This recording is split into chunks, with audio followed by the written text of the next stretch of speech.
hundreds of protesters clashed with police in Bristol. Thousands had turned up at a rally against the police and crime bill, which includes plans to give officers more powers to control demonstrations. Avon and Somerset Police tonight condemned what they called disgraceful scenes and had to call on neighbouring forces for help. Thousands flooded Bristol city centre. Around 1,000 people were trapped as police sealed off entire streets. Authorities described it as the worst violence the city has seen in years. But Bristol was not alone. Across Britain, city centres are becoming pressure points. Roads were closed. Transport was disrupted, police forces were redeployed at short notice. What stands out is not one specific city, it is the fact that these scenes are appearing simultaneously in multiple places, not scripted, not planned, but moving in the same direction. This is no longer an isolated incident, it is a sign of pressure building within the way the country is being run. The issue is not the crowds on the streets, but the quiet decisions being made behind them. If you want to understand what is driving these moments, subscribe for clear, independent analysis as this story unfolds. By late morning, Bristol city centre was already under strain. 11:04am, officers formed loose lines along secondary streets. Movement was slowed rather than stopped. 11:11am, a small group broke away from the main crowd. Police stepped in to intercept. Verbal exchanges escalated. 11:19am, the first physical contact occurred at the edge of a cordon. Pushing followed.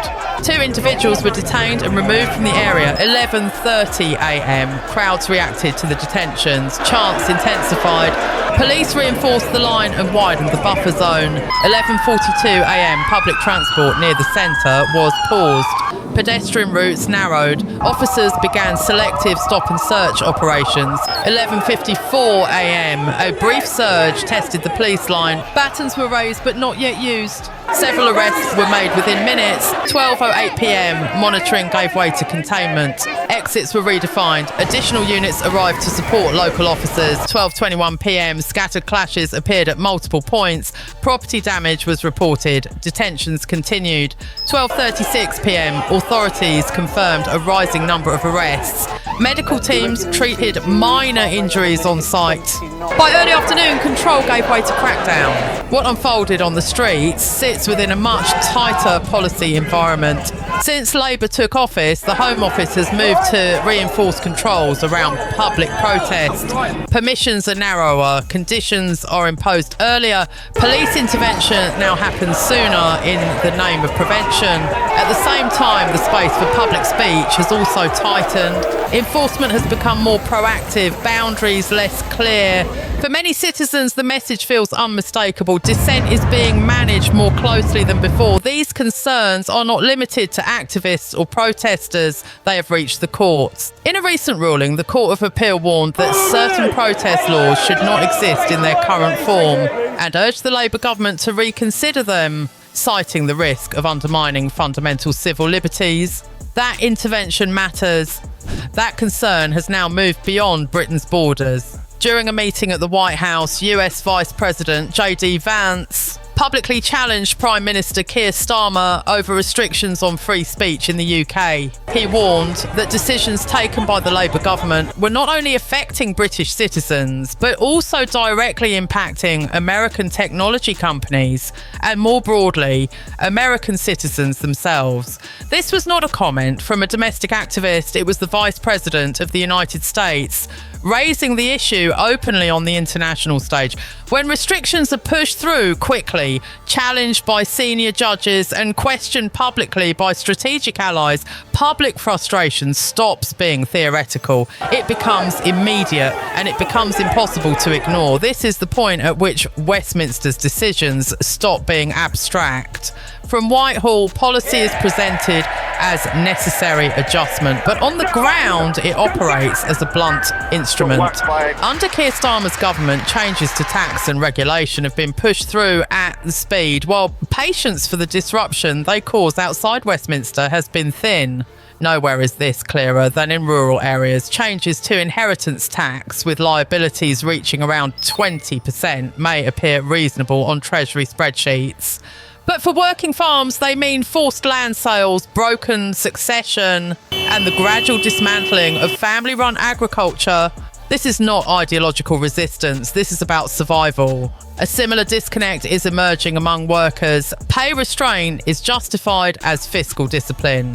Centralised decisions are labelled stability. But for those facing rising housing, energy and food costs, with energy prices still around 44% higher than pre-crisis levels, these policies resemble a managed decline. Westminster sets the conditions, communities absorb the consequences. And under the current government, the gap between those who make decisions and those who live with their effects continues to widen. Keir Starmer has promised competence and order, but order imposed without consent produces resentment, not stability. When policy is designed to look tidy at the centre, but rigid on the ground, pressure does not disappear, it accumulates. What unsettles many people right now is not a single shock, but the sense that everyday life is becoming harder to predict. Not because everything has collapsed, but because nothing feels truly stable anymore. Plans that once stretched years ahead are now reduced to months. Choices once made by habit are now weighed like calculated risks. The pressure no longer has a clear shape. It does not carry the name of a specific law. It is not tied to a single announcement. It shows up in brief conversations, in hesitation over decisions that used to feel ordinary, in the constant feeling of being on guard, even when no crisis is visible. When enough people live in that state of caution, an economy does not need to crash to become fragile. Trust erodes quietly, and once stability depends on trust, that erosion matters. The deeper issue lies in how the system responds to these signals.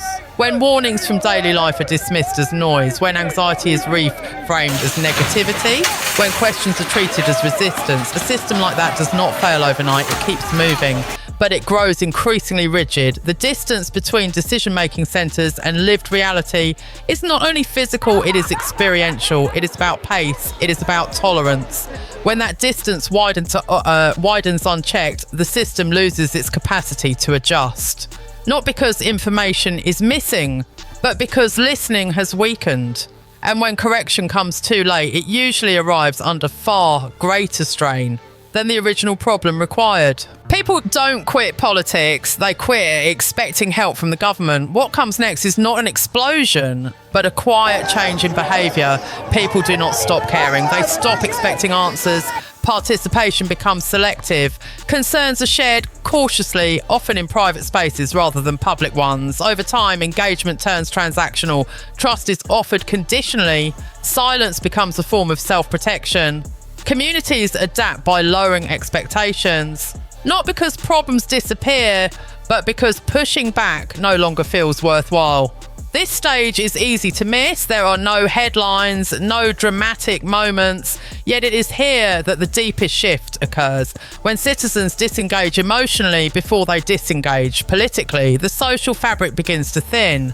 This is not the failure of one individual. It is the signal of a model that has drifted too far from the lives it was meant to serve. What matters most in moments like this is not outrage, but understanding. Societies do not unravel only because of dramatic events. They weaken when trust erodes quietly, when people feel decisions are happening around them, not with them. Order by itself is not enough. Stability built without consent is fragile. And policies that move faster than public understanding often carry costs that appear later in less predictable ways. A healthy democracy does not require constant agreement, but it does require space for disagreement to exist without fear, and for concerns to be addressed before they harden into resentment. When dialogue narrows, people stop believing they are heard. When people stop believing they are heard, they stop believing the system belongs to them. That is not a warning.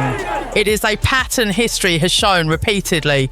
The challenge now is not to assign blame in haste, but to slow down, to examine how decisions are made, and to ask whether the distance between power and everyday life is growing too wide.